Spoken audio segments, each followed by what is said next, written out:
যখনই নির্বাচন হোক আমরা প্রত্যাশা করি সংস্কার, বিচার, তারপরে নির্বাচন।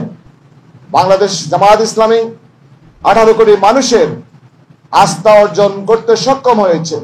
জুলাই বিপ্লবের ঐতিহাসিক ক্ষণে জামায়াত ইসলামী এবং ইসলামী ছাত্র শিবির যে ঐতিহাসিক দায়িত্ব পালন করেছে, আমি মনে করি আজকে বাংলাদেশের 18 কোটি মানুষের আশা আকাঙ্ক্ষা কিভাবে আমরা দেখছি, যখন গণসংযোগে যাচ্ছে সাধারণ মানুষ আমাদেরকে জড়িয়ে ধরছে এবং আমাদের কাছে আসছে। জামায়াত ইসলামী মানুষের আশা আকাঙ্ক্ষা, এটা জামায়াত ইসলামীর গত 54 বছরে বাংলাদেশে আমি মনে করি বিশাল এক ঐতিহাসিক অর্জন। আর এই অর্জন সম্ভব হয়েছে আমাদের শহীদ আমির জামাতের রক্তের বিনিময়ে। আমরা যদি এই জুলাই বিপ্লবের চেতনাকে ধারণ করে জামায়াত ইসলামীকে যদি এগিয়ে নিতে চাই এবং প্রত্যেক এলাকা প্রত্যেক ওয়ার্ডে সংগঠনকে যদি গণভিত্তি রচনা করতে চাই, আমাদের ব্যক্তিগত তৎপরতা, দাওয়াতি তৎপরতা এবং আমাদের যখনই নির্বাচন হোক আমরা প্রত্যাশা করি সংস্কার, বিচার, তারপরে নির্বাচন। যত কথাই বলি না কেন, আমার আপনার তৎপরতার মাধ্যমে যদি আমরা আমাদের কাঙ্ক্ষিত পরিবেশ তৈরি করতে না পারি, তাহলে জামাত যেভাবে এগিয়ে যাচ্ছে অন্য আসন অন্য এলাকায়, সেভাবে আমরা ঢাকা 6 আসনে পিছিয়ে থাকবো, এটা হতে পারে না। আমি মনে করি জামাত ইসলামের সংগঠন আছে, জনশক্তি আছে, আমার বিশাল রিসোর্স পার্সন আছে। আমি মনে করি আমরা বাংলাদেশকে পরিবর্তন করতে পারবো, ঢাকা 6 আসনকে পরিবর্তন করতে পারবো। এখানে যারা আছেন এই পরিবর্তনের মূল কারিগর আপনারা। আসুন দেশ জাতির মুক্তির জন্য বাংলাদেশ জামায়াত ইসলামী আমাদের নেতৃবৃন্দের রক্তের বিনিময়ে যে আমরা জুলাই বিপ্লব সংগঠিত করেছি সর্বশেষ, সেই বিপ্লবের চেতনাকে ধারণ করে জামায়াত ইসলামীকে আমরা কাঙ্ক্ষিত মঞ্জিলে মকসুদে পৌঁছার জন্য প্রতিটি সময় প্রতিটি ক্ষণকে কাজে লাগানোর উদাত্ত আহ্বান জানিয়ে আমি আমার বক্তব্য এখানে শেষ করছি। আমার তৌফিক ইল্লা বিল্লাহ। আসসালামু আলাইকুম ওয়া রাহমাতুল্লাহ। প্রদর্শনের স্থান আমাকে এক বিরাট পশু আপনার আমার অন্তরের মধ্যে এখনো লালিত। এই জামানায় এখন সবচেয়ে বড় কঠিন পরীক্ষা হচ্ছে মতের কোরবানি করা, আমার ইচ্ছার কোরবানি করা, আমার পছন্দের কোরবানি করা, আমার মতের কোরবানি করা। এটা হলো ঈদুল আজহার 1 নম্বর শিক্ষা। ইচ্ছা অনিচ্ছা, ভালো লাগা না লাগার, পছন্দ অপছন্দের কোরবানিটা। আমরা কি গরু কোরবানি করছি না ইচ্ছার কোরবানি করছি? ছাগল কোরবানি করছি না পছন্দের কোরবানি করছি? করছেন তো ইনশাআল্লাহ। নাম্বার 2 হচ্ছে এটা একটা টিম স্পিরিট, টিম ওয়ার্ক করার প্রশিক্ষণ। ইব্রাহিম আলাইহিস সালাম রাজি আছে, হাজির আলাইহিস সালাম রাজি নাই, হবে? ইব্রাহিম হাজিরা রাজি আছে, ইসমাইল আলাইহিস সালাম রাজি নাই, হবে না? হবে না।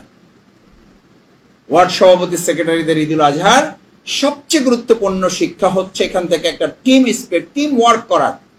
ইব্রাহিম আলাইহিস সালাম বলেছেন, হাজির আলাইহিস সালাম শুধু জানতে চাইছে নির্দেশটা আপনার নাকি আল্লাহর, এর বাইরে আর কিছু জানতে চাইছে নাকি বলছে স্বপ্নে আপনি দেখছেন দায়িত্ব আপনার, এর সাথে আমাদের কোনো সম্পর্ক নেই। এত বছর পর আল্লাহ একটা সন্তান দিয়েছে, মানে এই সমস্ত স্বপ্ন টপ্ন নিয়ে আপনি থাকেন, এর সাথে আমাদের কোনো সম্পর্ক নাই। ছেলে বলতে পারতো স্বপ্ন আপনি দেখছেন, আপনি জবাইয়ের সিদ্ধান্ত নেন, আমারে জবাই দেবেন কেন? আল্লাহ আপনারা স্বপ্ন দেখছেন, আপনারে বলতে পারে যে তোমারে জবাই দাও, আমি তোমারে দেখতে চাই, তুমি জবাই দিতে হবে। আর আমারে যদি জবাই দিতে স্বপ্ন আমারে দেখাইতে হবে। আজকের যুগে আমার প্রিন্সিপাল, আমার মাদ্রাসা প্রিন্সিপাল এখনো বেঁচে আছেন, উনি আমাদের এই ব্যাখ্যায় বলতেন যে আজকের যুগে যদি এরকম কেউ স্বপ্ন দেখে বা দেখানো হয়, তাহলে উনি প্রথমে গিয়ে একজন মানে আলেমের কাছে মসলা জিজ্ঞেস করবে যে হুজুর একটা স্বপ্ন তো দেখছি, এখন গরু দিলে হবে না ছাগল দিবে হবে? এই মানুষের আলোচনা তো মানে এটা আলোচনায় আসবে না। প্রথমেই বলবে যে, আর হুজুর বলবে যে আপনি গরু একটা বড় দেখে দেন, আমাদের মসজিদে 10 কেজি দিয়ে দেন, আশা করি আল্লাহ তাআলা এটা কবুল করুন। এরকম ফতোয়া দেওয়ার লোক এই সমাজে পাওয়া যাইতো না? যাইতো। কোনটাই আলোচনা করেন নাই।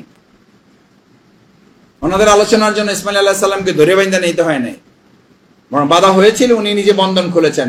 এখানে আর একটা গুরুত্বপূর্ণ লেসন হচ্ছে স্বতঃস্ফূর্তভাবে উদ্যোগী হয়ে আন্তরিকতা দরদ নিয়ে আল্লাহর জন্য কোরবানি করতে প্রস্তুত থাকা।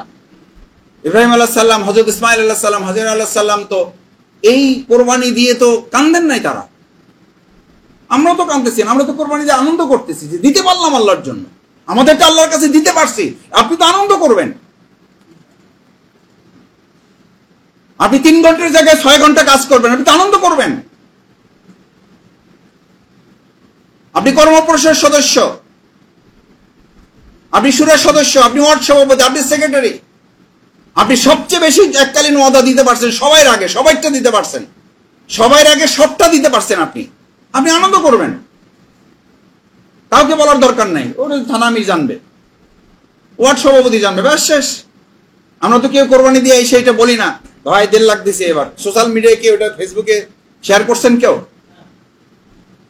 শেয়ার করছেন যে আলহামদুলিল্লাহ 1.5 লাখের গরু দেখেন, দোয়া করুন আমাদের জন্য, আল্লাহ যেন আমাদের গরুটা কবুল করেন। বলেন আমিন, অথবা নিচে লিখে দেবেন আমিন, না বলে কেউ যাবেন না। এটা করছেন কেউ? তাহলে কোরবানির শিক্ষাটা কি? কোরবানির শিক্ষা হচ্ছে এইটা, আপনি আনন্দের সাথে দিবেন, কেউ জানুক না জানুক আপনি নিশ্চিত হয়েছেন এটা কার জন্য, কে জানলে হয়? তাহলে দুনিয়ার কোরবানিটা আপনি মানুষকে দেখানোর জন্য মনের মধ্যে যখন প্ররোচনা হয়, আপনি ধরে নেবেন এটা সওয়াবের জন্য, এটা শয়তানের ওয়াসওয়াসা। কার ওয়াসওয়াসা? এই ওয়াসওয়াসা আমাদের আছে না নেই? আছে। শফিকুল ইসলাম মাসুদের আছে, আপনাদের না, আমার আছে। কাজ একটা করলে মনের মধ্যে খালি গুতাইতে থাকে, এসে এত সুন্দর, এত গুরুত্বপূর্ণ, এত কষ্ট করে একটা কাজ করলা, বুলবুল ভাই দেখলো না, কি হইলো, লাভটা কি হইলো? যে কোনো ভাবে তারা পৌঁছানোর চেষ্টা করো, হাত জায়গায় এইটা বলো, আসলে আমি বলতে চাই না, তারপর একটু যোগ করতে চাই। তো বলতে চান না, এবার যোগ করতে চান কেন? আমার কোনো কথা নাই, তাও যদি একটু সুযোগ দেন, আমি জাস্ট একটু সালাম দিতে চাই। তো সালাম দিয়ে উঠে এখন আর থামানোই যায় না। শুরু করছিল কি দিয়া?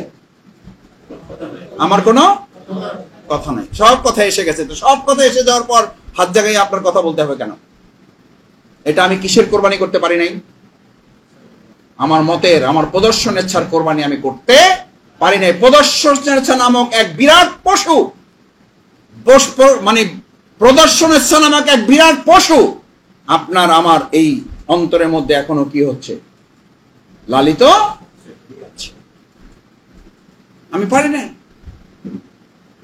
এই জামানায় এখন সবচেয়ে বড় কঠিন পরীক্ষা হচ্ছে মতের কোরবানি করা, আমার ইচ্ছার কোরবানি করা, আমার পছন্দের কোরবানি করা, আমার মতের কোরবানি করা। সংগঠন সিদ্ধান্ত নিয়েছে, ব্যাস আলহামদুলিল্লাহ। আমরা কি বলি? ও যে একটা সিদ্ধান্ত আমরা দেয়, আলাপও করে না, এটা জানতেও চায় না। আরে ভাই, আমরা তো এলাকার লোক, এখানে মাটি মানুষের সাথে আমরা মিশে আছি। কোথেকে আসছেন শফিকুল ইসলাম মাসুদ ভাই, বাহার ভাই, কোথা থেকে এসছেন? এখানকার অলি গলির সাথে মিশে আছে। এই কথা ওই যুগের কাফির মুশরিকরা, কুরাইশ বংশের কিছু লোকেরা এই অহমিকা প্রদর্শন করত। সেজন্য রাসূল সাল্লাল্লাহু আলাইহি ওয়াসাল্লাম বিদায় হজ্জের ভাষণে বলে দিয়ে গেছেন, এই গোত্র এবং তোমাদের আধিপত্যের কবর আজকে কি হয়ে গেল? রচনা হয়ে গেল। ইসলামের দৃষ্টিতে যিনি ভালো, তিনি আল্লাহর কাছে সবচেয়ে ভালো। ঈদুল আজহার একটা গুরুত্বপূর্ণ দিক, সেই দিকটা হচ্ছে পেরেশানি নিয়ে আল্লাহর দ্বীনের জন্য শুধু কাজ করতে পারা। লিল্লাহি ওয়াজহিল্লাহ, ইন্নী ওয়াজ্জাহতু ওয়াজহিয়া লিল্লাহ। ডানে বামে সামনে পিছনে কোনো দিকে আপনি তাকাবেন না, কোনো হতাশা আপনার মধ্যে কাজ করবে না। ফেসবুক দেখে যেন আপনি হতাশ না হয়ে যান। ওয়ালা তাহিনু ওয়ালা তাহজানু ওয়া আনতুমুল আ'লাউনা ইন কুনতুম মুমিনিন। তোমাদের হতাশার কোনো কারণ নাই, তোমাদের বিপর্যয় কেউ দিতে পারবে না। এটা কার কথা? আমাদের আমির জামাতের কথা, কামাল ভাইয়ের কথা, রুহুল আমিন ভাইয়ের কথা, বাহার ভাইয়ের কথা। তাহলে ঈমান যদি থাকে, পৃথিবীতে আমাদের কেউ বিপর্যয় ঘটাতে পারবেন না। তাহলে হতাশ হন কেন? কথায় কথায় ফেসবুকের 2টা পোস্ট দেখে শুয়ে পড়েন কেন?